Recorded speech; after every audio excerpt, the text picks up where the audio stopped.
Shalom, selamat malam. Renungan malam Sabda Bina Umat, Sabtu 26 November 2022.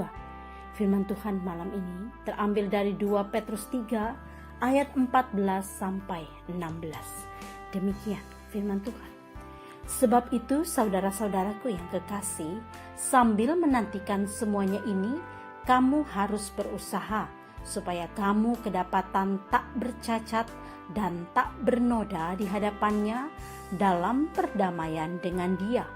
Anggaplah kesabaran Tuhan kita sebagai kesempatan bagimu untuk beroleh selamat, seperti juga Paulus, saudara kita yang kekasih, telah menulis kepadamu menurut hikmat yang dikaruniakan kepadanya.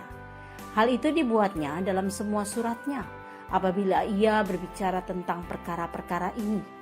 Dalam surat-suratnya itu ada hal-hal yang sukar difahami, sehingga orang-orang yang tidak memahaminya dan yang tidak teguh imannya memutarbalikkannya menjadi kebinasaan mereka sendiri, sama seperti yang juga mereka buat dengan tulisan-tulisan yang lain. Demikian firman Tuhan. Renungan malam ini bertema memahami pikiran Kristus.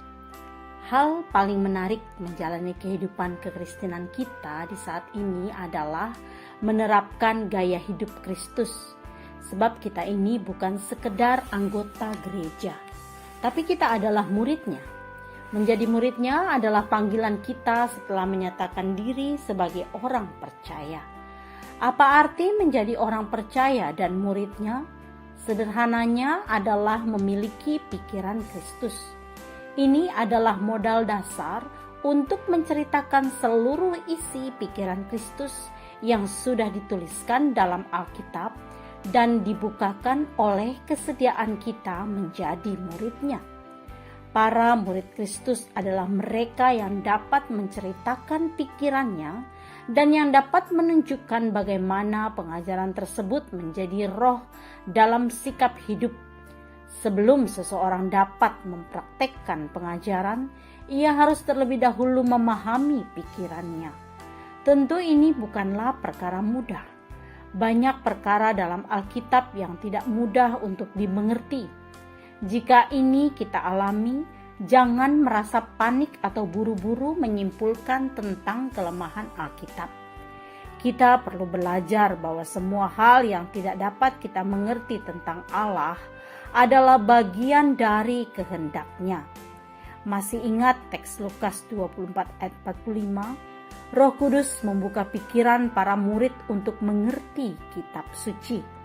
Hal ini mengajarkan kita bahwa memahami Alkitab harus dengan tuntunan Roh Kudus.